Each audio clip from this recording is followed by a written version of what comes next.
खबर से पार्टी सदर मियां मोहम्मद नवाज शरीफ की जेर सदारत अहम मुशावरती इजलास जारी है। वजीर आजम शहबाज शरीफ, वजीर आला पंजाब मरियम नवाज समेत मरकजी क़यादत इस वक्त इजलास में शिरकत किए हुए हैं। इजलास में मौजूदा मुल्की सियासी सूरत हाल और आला अदलिया के फैसलों पर तफसीली मुशावरत का सिलसिला जारी है। आवाम को रिलीफ फ्राहम करने के हवाले से भी मुशावरत की जा रही है। इस हवाले से मजीद तफसीला जानते हैं वक्कास गौरी से। वक्कास, बताइएगा इजलास में मजीद किन अमूर पर बातचीत की जाएगी?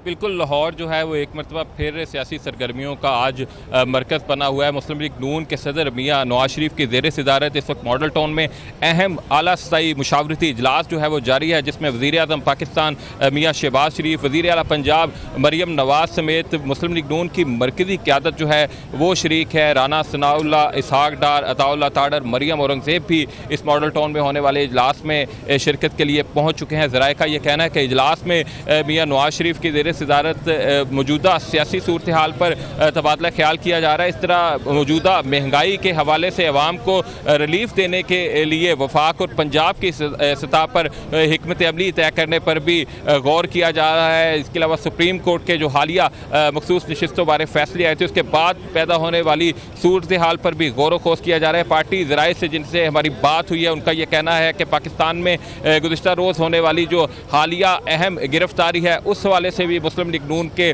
कायद मियां नवाज शरीफ जो है वो सियासी मुशावरत कर रहे हैं और इजलास में आवाम को रिलीफ देने के हवाले से भी एक मनसूबा जो है वो मंजूरी के लिए मियां नवाज शरीफ को पेश किया जाएगा कि बिजली के बिलों में रिलीफ के मद में आवाम को क्या जो है वो रिलीफ दिया जा सकता है और सियासी सूरत हाल के हवाले से भी मुशावरत जो है वो जारी है। जी ठीक है, बहुत शुक्रिया आपका वक्कास गौरी।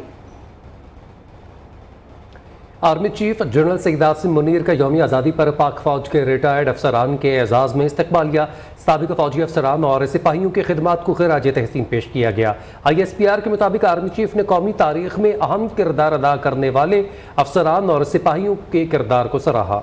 दरपेश चैलेंजेस और मुश्किलात का मुकाबला करने के लिए इत्तेहाद और यगानगत की अहमियत पर भी जोर दिया गया।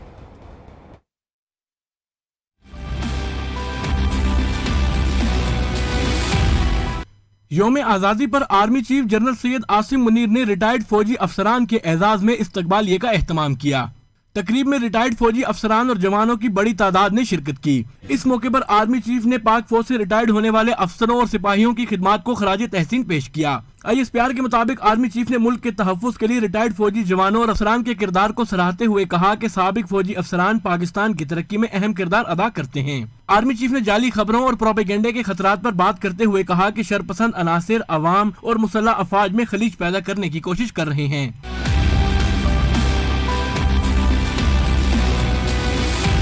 सिपहसालार ने मजीद कहा कि रिटायर्ड फौजी अफसरान और जवानों और कौम की गैर मुतज़लज़ल हमायत से ऐसी तमाम साजिशों को नाकाम बना दिया जाएगा। ISPR के मुताबिक इस मौके पर रिटायर्ड अफसरान और जवानों ने पाक फौज की क़यादत पर इत्मीनान और यकीन का इजहार करते हुए बैरूनी और दाखिली सिक्योरिटी को दरपेश खतरात से निपटने के लिए मुकम्मल हमायत का यकीन दिलाया। पाक फौज के शोबा ताल्लुकात आमा के मुताबिक तकरीब का मकसद पाक फौज की हाजिर और रिटायर्ड क़यादत में मजबूत ताल्लुक को जाहिर करना था।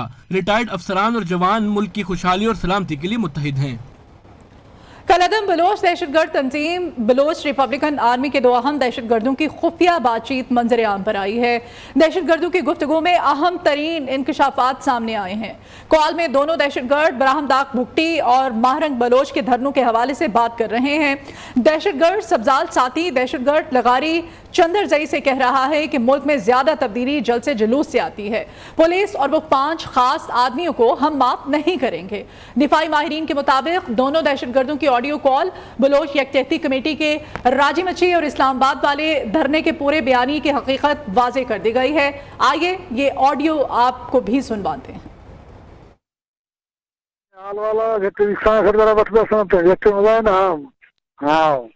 Ami chicken jadi bazar dan teralan ke saya dekin dak tularang tai dasi barang jal sama ali no sabazi khusla se se nazar ani gere malwari edara ya yak bi se malwari edara to lut pula kan gai kono program bergi andar to ko nakat si pir merjent de antbaz samza mutawal kan me kar bar yara ni brand to la atin dasi bolo kan ये किसी जगह इस्लामाबाद हड़ताल विषय में से यानी 5 लाख 70 लाख जारी कर रहा था मैंने रोज हाल दसे मर्सी बलोच के धरना करना, मर्सी बलोच के किक करना, तो कौन बलोच आप करना थी या अली नजर चीज रुकती है पीएमन करा रही है ऐसे देखी डॉक्टर मार रंग समीना बलोच दग छोड़ा नहीं थे अबे ने कहती दा भी इंशाल्लाह एक बात वो समान है नहीं बलोच दे दे से पहले हमें कर जस्ट नहीं हां इसी वस्ती रखते गिरती से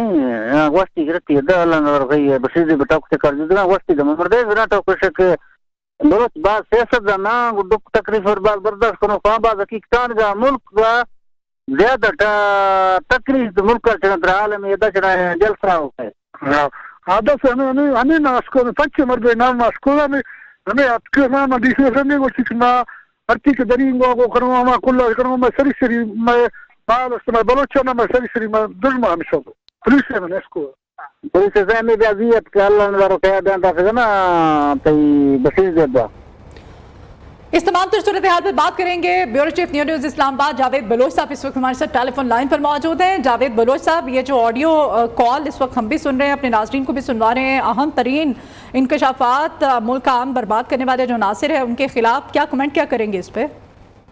देखिए मदिया, ये जो ऑडियो कॉल सामने आई है इससे ये वाज़ेह हो रहा है कि मारंग बलोच के जो इस्लामाबाद में धरना था उसका क्या मकसद था और जो राजमुखी और जो ग्वादर के धरने हैं और जो लॉन्ग मार्च है या प्रोटेस्ट है उसके पीछे कौन से मामले जो है वो सरगर्म अमल हैं। अब बरामदा भुट्टी का जिक्र किया जा रहा है, मारंग बलोच का जिक्र किया जा रहा है और ये दहशतगर्द जिक्र कर रहे हैं कि हम पुलिस वालों को और 5 वो लोग जो जिनको इन्होंने जो है वो टारगेट किया हुआ है उनको नहीं छोड़ेंगे। तो ये वो चीज़ें हैं जो न सिर्फ बरामदा भुट्टी का जो है वो लिंक साबित कर रही हैं इन दहशतगर्दों के साथ, मारंग बलोच का जो है वो लिंक साबित कर रही हैं कैसे इस्लामाबाद के धरने को जो है वो 70 लाख रुपए दिए गए। किस तरह जो है इन दहशतगर्दों की जो काल है इससे पता चलता है कि इनके राब्ते जो है वो कहाँ पे हैं और बलूचिस्तान का अमन तबाह करने के लिए, पाकिस्तान का अमन तबाह करने के लिए जो है ये किस तरह की साजिशें कर रहे हैं। तो ये जो राजमुखी तहरीक है और जो धरने हैं, जो प्रोटेस्ट है, उसकी असल हकीकत जो है ये सामने आ गई है कि ये लोग किस तरह पाकिस्तान को कमज़ोर करने के लिए और बलूचिस्तान का अमन तबाह करने के लिए जो है वो मुल्क दुश्मन नासर के साथ मिलके ये सारी कार्रवाइयाँ कर रहे हैं। तो ये वो दहशतगर्द हैं जो इनके पीछे हैं और इनका जो लिंक है वो बार बार साबित हो रहा है कि किस तरह ये मुल्क को नुकसान पहुँचा रहे हैं। जी ठीक है, बहुत शुक्रिया आपका जावेद बलोच साहब। बानी पीटीआई की जेल में सहूलतकारी के इल्ज़ाम में सिक्योरिटी इदारों का एक और एक्शन। अडियाला जेल रावलपिंडी के डिप्टी सुपरिटेंडेंट और असिस्टेंट सुपरिटेंडेंट जेल को गिरफ्तार कर दिया गया। ज़राए के मुताबिक दोनों साबिक जेल अफसरान बानी पीटीआई के लिए खुफिया पैगाम रसानी करते थे। साबिक डिप्टी सुपरिटेंडेंट मोहम्मद अकरम से हासिल मालूमात पर मजीद 6 मुलाजमीन से भी पूछगछ की जाएगी। अडियाला जेल से हटाए गए मोहम्मद अकरम के 2 उर्दली, 3 वार्डर और 1 हेड वार्डर से तफ्तीश होगी। अडियाला जेल के ये मुलाजमीन मोहम्मद अकरम के करीबी समझे जाते हैं। बानी चेयरमैन को मोबाइल फ़ोन की सहूलत फराम करने के हवाले से भी मुस्बत पेशरफ्त। 3 यूरोपीय ममालिक के नंबर्स पर बनाए गए व्हाट्सएप के शवाहिद भी मिल गए। साबिक डिप्टी सुपरिटेंडेंट मोहम्मद अकरम जुल्फी बुखारी एक साबिक सूबाई वजीर के करीब समझे जाते हैं। मोहम्मद अकरम मुख्तलिफ औकात में मजमूई तौर पर 15 साल से ज़ायद अरसा अडियाला जेल में तैनात रहे। ज़राए के मुताबिक बानी पीटीआई का गिरफ्तारी के बाद भी जनरल फैज़ हमीद से राबिता जारी था। उधर फैज हमीद के खिलाफ ठोस शवाहिद पर कोर्ट मार्शल कार्रवाई हुई होगी। फैज हमीद के मामले पर सियासत करने से गुरेज करना चाहिए। जनरल रिटायर्ड बाजवा ने कहा था कि दूसरी एक्सटेंशन नहीं लेना चाहता। स्पीकर पंजाब असेंबली मलिक अहमद खान कहते हैं कि कमर बाजवा ने कहा गुज़श्ता हुकूमत ने एक्सटेंशन दी, मैं किसी सूरत नहीं चाहता था। ख्वाजा आसिफ जिन तारीखों का हवाला दे रहे हैं उन्हीं दिनों कमर बाजवा का अमरीका का दौरा हुआ था। जो भी मामला है, क्योंकि देखें ये एक बड़ा इस इंस्टीट्यूशन के अपने कुछ स्ट्रिक्ट डिसिप्लिन्स हैं। अब जब तक कोई ऐसी चीज़ जो बड़ी संगीन ना हो, जिसके कोई ऐसे शवाहिद ना हो, तो इतने सीनियर लेवल पर कभी इस तरह की बात हमने इससे पहले को मुशाहिदे में नहीं है।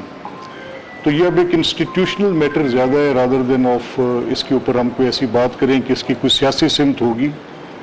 इस पर एक प्रेस रिलीज़ जो आया है ISPR का, वो बड़ा कॉम्प्रिहेंसिव है और उसमें उन्होंने उनके किसी एक जो माली मामलात थे उनके, जिसमें किसी एक हाउसिंग सोसाइटी का जिक्र है जो इस्लामाबाद के पास थी, उसका जिक्र किया है। आपके इल्म में मैं वक्त ज़ाया नहीं करता। और उसके बाद फिर उन्होंने उनकी कुछ पोस्ट रिटायरमेंट चीज़ पे बात कि इन्हीं दिनों में जिन तारीख़ों का हवाला ख्वाजा साहब तलत साहब के प्रोग्राम में दे रहे हैं, उनमें गालिबन उन्हीं दिनों में जनरल बाजवा का एक सितंबर, जुलाई एंड और सितंबर के महीने का एक दौरा है अमेरिका का, और न्यूयॉर्क में वहाँ पे मीट द प्रेस के एक वो जो हमारी पाकिस्तानी कम्युनिटी का वहाँ पे एक हमारी एम्बेसी के अंदर भी एक प्रोग्राम था, उसमें जनरल बाजवा क्लियरली सेड कि मैं कोई एक्सटेंशन।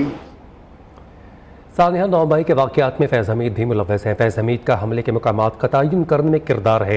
वज़ीर दिफ़ा ख्वाजा आसिफ का इंटरव्यू, कहते हैं फैज़ हमीद के तहरीक इंसाफ से राबते थे। बानी PTI हमलों की प्लानिंग से मुकम्मल तौर पर आगाह थे। PTI के दफ्तर पर छापे से मजीद सबूत मिले होंगे।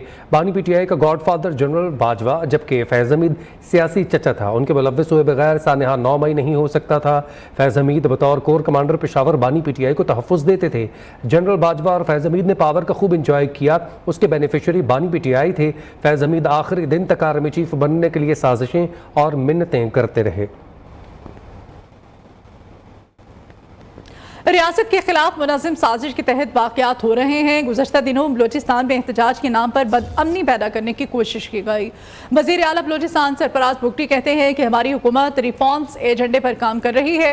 पूरे बलोचिस्तान में यौम आज़ादी भरपूर तरीके से मनाया गया। बलोचिस्तान में ग्रेजुएट्स के लिए प्रोग्राम्स लेकर आ रहे हैं। बलोचिस्तान के 500 तलबा को इस्लामाबाद में तालीम दिलवाएंगे।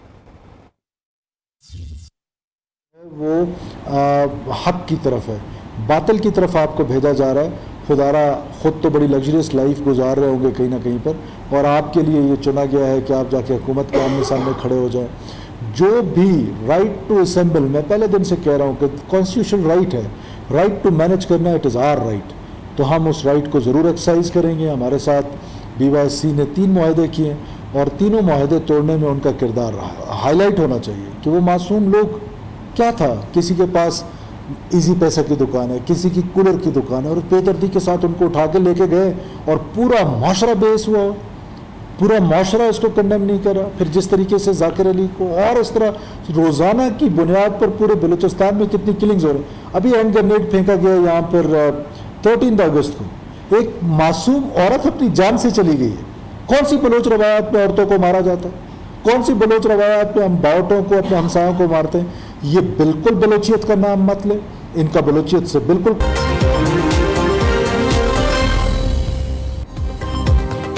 वफाकी वज़ीर ख़ज़ाना के ज़रिए सदारत काबीना की इक़्तिसादी रब्ता कमेटी का इजलास आज दोपहर 2 बजे होगा। यूटिलिटी स्टोर्स पर वज़ीर आज़म रिलीफ पैकेज के तसलसल पर गौर होगा।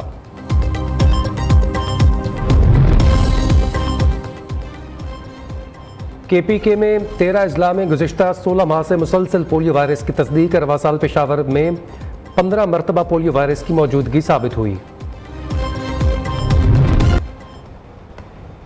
पंजाब में मरीजों के लिए बड़ी खुशखबरी है। सूबे भर के 23 DHQs अस्पताल में हेल्थ लैब्स के क़याम का फैसला कर लिया गया है।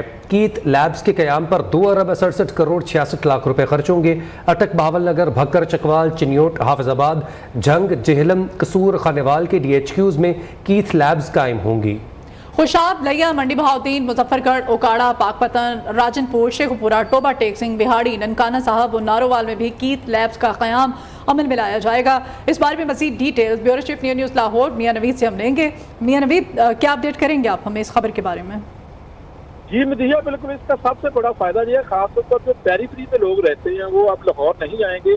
अगर कैथ लैब लग जाती है, और जो दिल के मरीजों के लिए बड़ी खुशखबरी ये है कि क्योंकि एंजियोग्राफी कराने के लिए लाहौर आना पड़ता है, अगर 23 कैथ लैब मजीद लग जाती हैं जिन शहरों का बताया गया, जिसमें बहावलनगर, बक्कर, हाफिजाबाद, चिन्योट, जेलम, शेखपुरा और मुतअद्दिद ऐसे 23 DHQ अस्पताल है, अगर इनमें ये लगा दी जाती है तो फिर स्टंट्स और जो है वो दिल के जो मरीज है जिनको वाल पड़ते हैं या फिर उनको जो है वो एंजियोग्राफी करानी होती है वो भी नहीं करवा ली जाएगी उसी शहर में। ताहम इस हवाले से मजबूरी तौर पर जो है वो 2 अरब 67 करोड़ 66 लाख रुपए खर्च होंगे जो मंसूबे पर लगेंगे। लेकिन रवा माली साल की अगर बात करें तो कैथ लैब के लिए तकरीबन इस मंसूबे के लिए 1 करोड़ रुपए मुख्तस कर दिए गए हैं। जी अच्छा मियां नवीद, ये भी बताएगा जिन हॉस्पिटल्स का आपने हमें बताया, हमने भी अभी पढ़ा है, इन हॉस्पिटल्स में मज़ीद क्या क्या फैसिलिटीज दी जा रही हैं? बिल्कुल जी, इन हॉस्पिटल के लिए अगर कैथ लैब जो लगाई जाएंगी तो फिर वहाँ पर जो है वो कार्डियोलॉजिस्ट और वहाँ पर डॉक्टर भी मौजूद होंगे, दिल के स्पेशलिस्ट तैनात करने पड़ेंगे। अगर हम कैथ मशीन लगाने से ये नहीं होगा कि जी वो वहाँ पर मरीजों को सहूलत मिल जाएगी, वहाँ पर मैन पावर डॉक्टर प्रोफेसर भी तैनात करने पड़ेंगे। तो ये एक बहुत बड़ा अच्छा मनसूबा है। अगर पंजाब हुकूमत इसे मुकम्मल करती है तो यकीनी तौर पर लाहौर से बोझ कम होगा और जो लोग और आते हैं और एक बड़ा रश होता है अस्पतालों में वो भी कम हो जाएगा, लोगों को किराया कम खर्च करना पड़ेगा और वहाँ पर जो इलाज मुआवजा शुरू हो जाएगा। जी बहुत शुक्रिया आपका मियां नवीन। पंजाब हुकूमत ने क्रिमिनल प्रोसीजर पंजाब तरमीमी एक्ट की मंजूरी दे दी है। पंजाब हुकूमत 90 से जायद रोज तक दफ़ा 144 का निफाज कर सकेगी। सेक्रेटरी महकमा दाखिला पंजाब नूरुल अमील मेंगल की सिफारिश पर एक्ट की मंजूरी दी गई है। पंजाब हुकूमत ने क्रिमिनल प्रोसीजर पंजाब तरमीमी एक्ट की मंजूरी दे दी है। पंजाब हुकूमत 90 रोज से जायद तक इन दफ़ा 144 का नाफिज कर सकेगी। इदरीस शेख हमारे साथ हैं। इदरीस, पंजाब हुकूमत 90 से जायद रोज तक दफ़ा 144 का निफाज करने जा रही है, क्या कौन सा एक्ट मंजूर किया गया है? जी बिल्कुल, इस सिलसिले में पंजाब क्रिमिनल प्रोसीजर एक्ट था, ये 1888 इसमें तरमीम की गई थी साबिक निगरान पंजाब हुकूमत की जानिब से। इस सिलसिले में ऑर्डिनेंस जारी किया गया था। इस सिलसिले में ये जो ऑर्डिनेंस जारी किया गया था ये 12 मई 2023 को इस सिलसिले में लाया गया था। और इस सिलसिले में सेक्रेटरी दाखिला पंजाब नूरुल अमील मेंगल का ये कहना था कि code of criminal procedure Punjab तरमीमी ऑर्डिनेंस को दोबारा 29 अगस्त 2023 और 13 दिसंबर को जारी किया गया और code of criminal procedure Punjab तरमीमी ऑर्डिनेंस 11 मार्च 2024 को खत्म हो गया था। इस सिलसिले में एक्ट तैयार किया गया था ये महकमा दाखिला पंजाब की जानिब से और सूबाई काबीना ने अपनी 30 अप्रैल की तजवीज़ को मंजूर किया गया था। इस सिलसिले में पंजाब हुकूमत की जानिब से अब code of criminal procedure Punjab तरमीमी एक्ट मंजूर कर लिया गया है, जिसके तहत डिप्टी कमिश्नर 30 रोज के लिए, सेक्रेटरी दाखिला 90 दिन के लिए और पंजाब हुकूमत 90 दिन से जायद के लिए दफा 144 का नफाज कर सकेगी। जी बहुत शुक्रिया आपका इदरीस।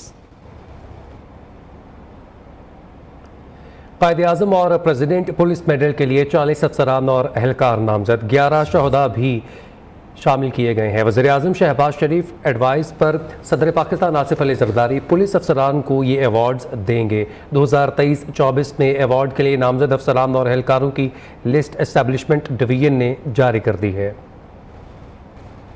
शाहिद रिजवी से मज़ीद अपडेट्स लेते हैं। जी शाहिद, बताइएगा। जी बिल्कुल, कायद-ए-आज़म और प्रेसिडेंट पुलिस मेडल के लिए 40 अफसरान और एहलकार नामजद किए गए, जबकि इनमें 11 शहदा भी शामिल हैं। वज़ीर-ए-आज़म जो है पाकिस्तान शहबाज शरीफ की एडवाइस पर जो है सदर पाकिस्तान आसिफ अली ज़रदारी जो है पुलिस अफसरान और एहलकारों को अवार्ड नवाजेंगे। 2023-24 में जो है अवार्ड के लिए नामजद अफसरान और एहलकारों की लिस्ट एस्टैब्लिशमेंट डिवीजन ने जारी कर दी है। पंजाब, बलोचिस्तान, इस्लामाबाद, गिलगित बल्तिस्तान, केपी और सिंध के पुलिस अफसरान और एहलकार इस मेडल के लिए जो है नामजद किए गए हैं। रेलवे पुलिस और national highway and motorway police के एहलकार और अफसरान भी नामजद हैं। इस लिस्ट में पुलिस और अफसरान और एहलकारों को उनकी खिदमात के खिलाफ जो है मेडल से नवाजा जाएगा। मेडल पाने वाले जो है इनमें एसपी ओहदे से लेकर कांस्टेबल रैंक के। जी ठीक है, बहुत शुक्रिया, आपने इस हवाले से अपडेट किया।